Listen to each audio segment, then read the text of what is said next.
नमस्कार। आरपी व्यास क्लासेस में आपका हार्दिक स्वागत है। हम फ्लूइड मैकेनिक्स में chapter 2 fluid pressure and it's measurement पे चर्चा कर रहे थे पिछले कुछ वीडियोज़ में। ये वीडियो नंबर 6 है। पहले मैं 5 वीडियो आपके सामने पेश कर चुका था और उसमें हमने काफ़ी कुछ इसके बारे में समझा था, इस चैप्टर की ख़ास बातों के बारे में। और इस वीडियो में आज एक मैं न्यूमेरिकल करने जा रहा हूँ जो 2014 के बोर्ड एग्ज़ाम में आया था। इसमें आपको एक YouTube मैनोमीटर दिया हुआ है और इसमें 2 पाइप हैं, ए और बी। नीचे ये पारा भरा हुआ है और शेष भाग जो है इसमें कुछ दिया नहीं है, तो हम उसको पानी मान लेते हैं। और ये भी आपको कह रखा है कि जो पाइप ए है उसमें प्रेशर है 200 kPa यानी कि 200 किलो पास्कल। तो हमें पता करना है कि पाइप बी में प्रेशर कितना होगा।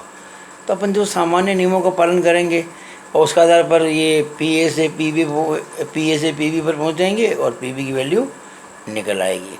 सामान्य नियम क्या है कि अगर जैसे ये लेवल है ओ लेवल देख रहे हैं आप, तो यहाँ पे देखिए, यहाँ पर भी पारा है और यहाँ पर भी पारा है, दोनों सेम लिक्विड है। इसका मतलब जितना प्रेशर यहाँ होगा उतने प्रेशर यहाँ होगा। अब ये डिस्टेंस आपको 0.18 दे रखी है एग्ज़ाम के अंदर, ये डिस्टेंस आपको 0.4 दे रखी है और ये डिस्टेंस आपको 2 दे। ये सब कुछ आपको एग्ज़ाम में दिया हुआ है, पेपर में दिया हुआ है। तो हम शुरू करेंगे पीए से, लेकिन यहाँ एक ख़ास बात जो सोचने की है वो है 200 kPa 200 किलो पास्कल दे रखा है। हम आपको ये कह चुके हैं कि जो प्रेशर होता है उसकी यूनिट रखनी चाहिए किलो न्यूटन पर मीटर स्क्वायर और ये है किलो पास्कल। तो आपको किलो पास्कल को किलो न्यूटन पर मीटर स्क्वायर में कन्वर्ट करना होगा।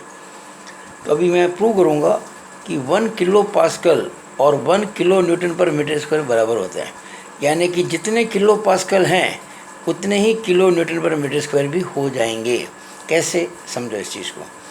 देखिए, किलो पास्कल को बदलेंगे पास्कल में तो 1000 से गुणा करेंगे 10⁻³ से, तो ये 200 × 10⁻³ यानी कि 0.2 × 10⁻6 पास्कल हो गया। फिर पास्कल को बदलेंगे मेगा पास्कल में। 1 मेगा पास्कल में 10⁻6 पास्कल होते हैं। जैसे मैं 10⁻6 से भाग लगाऊंगा ये 10⁻6 कट जाएगा तो 0.2 रहेगा, तो 0.2 मेगा पास्कल। और मेगा पास्कल यानी कि एमपीए को ही हम न्यूटन पर एमएम स्क्वायर कहते हैं। ये ऐसा यूनिट्स में आता है, यानी कि 0.2 न्यूटन पर मिलीमीटर स्क्वायर। और 0.2 न्यूटन पर एमएम स्क्वायर को बदलेंगे अपन किलो न्यूटन पर मीटर स्क्वायर में। तो न्यूटन को बदलेंगे किलो न्यूटन में 1000 का भाग लगाएंगे और पर एमएम स्क्वायर बदलेंगे पर मीटर स्क्वायर में, तो 10⁻6 से मल्टीप्लाई करेंगे। तो इस तरह से ये 0.2 × 10⁻³ यानी कि 200 किलो न्यूटन पर मीटर स्क्वायर आ गया।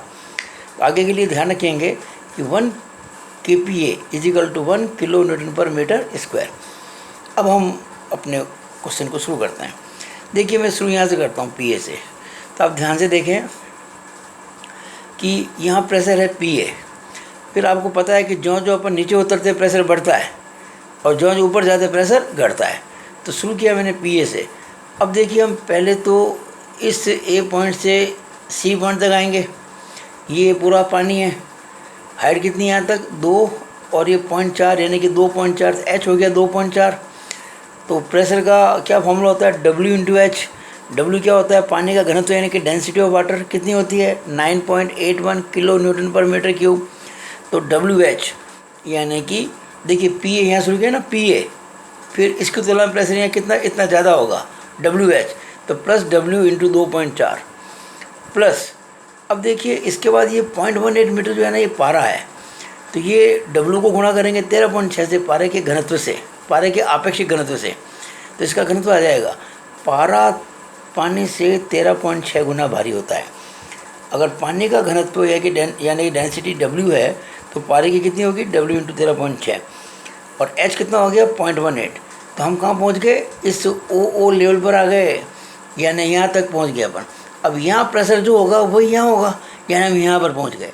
अब हम वापस ऊपर चलेंगे, तो ऊपर जाएंगे तो प्रेशर कम होगा। नीचे प्रेशर ज़्यादा होता है और प्रेशर कम होता है, तो कम होता है हमने यहाँ माइनस कर दिया।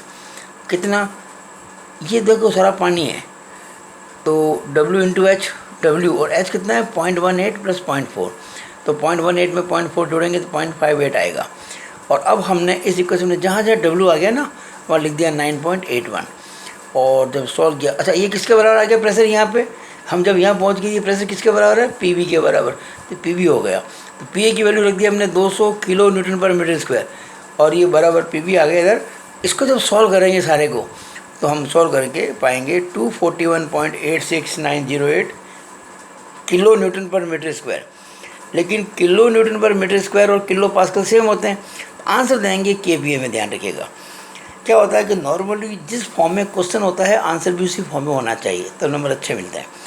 आपको क्वेश्चन में दिया केवीए तो आंसर भी आप केवीए में दीजिएगा। एक इसका मेथड और भी है जिसे हम कहेंगे ऑल्टरनेटिव मेथड। इसमें हम क्या करेंगे कि जैसे ये लेवल ओ है, इस पर राइट लिम्ब देखेंगे तो यहाँ प्रेशर निकालेंगे ऊपर राइट साइड से, और वही प्रेशर निकालेंगे उतना ही आएगा लेफ्ट साइड से, तो राइट और लेफ्ट को बराबर कर देंगे। तो राइट में कितना आ रहा है, देखिए यहाँ पी और ये प्लस 0.58 इंटू डब्ल्यू। देखिए ये आ गया यहाँ पे P plus 0.58 into W is equal to, left में कितना आ गया, लेफ्ट में आ गया P A plus 2.4 into W, P A plus 2.4 into W plus ये देखिएगा पारे की हाइट 0.18, तो 0.18 into W into 9 W into 13.6, तो 0.18 और डब्ल्यू इंटू 13.6, क्योंकि पारे का अपेक्षा करते हैं ना, गुणा कर दिया। और इसमें डब्ल्यू को रखेंगे 9.81। इससे एक्चुअली बेसिकली दोनों चीज़ें एक ही है, लेकिन अलग अलग तरीके कर दिए हमने, और आंसर वही आएगा जो कि पहले आया था। तो ये हमने क्वेश्चन आपका पूरा कर दिया। देखिए आपको एक मेरी राय है कि जो अच्छी बुक्स होती है उनको इस्तेमाल कीजिए जो स्टैंडर्ड की हैं, क्योंकि बहुत सी बुक्स हमने देखी है उसमें आंसर रॉन्ग हैं और सही ढंग से नहीं किया गया, तो बच्चे कंफ्यूज हो जाते हैं। तो आप बहुत अच्छी प्रामाणिक पुस्तकें लीजिए, उससे काम करने की कोशिश कीजिए। मैं आपको जो भी नोट दे रहा हूँ बहुत अच्छी बुक्स को यूज़ कर रहा हूँ, उससे मैं आपको ये सारी बातें समझा रहा हूँ। ठीक है, okay, it is all over about this video. Thank you.